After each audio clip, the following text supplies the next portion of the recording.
Hey, my name is Sam, and my last video was on how to do the checkerboard, but this is on how to solve it.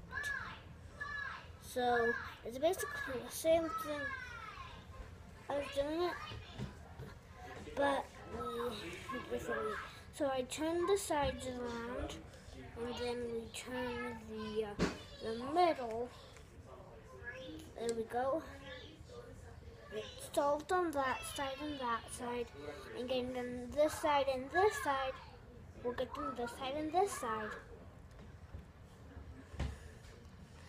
So, turn, and that got them this side, this side, this side, this side, and so now, there you have it. It's solved. Bye.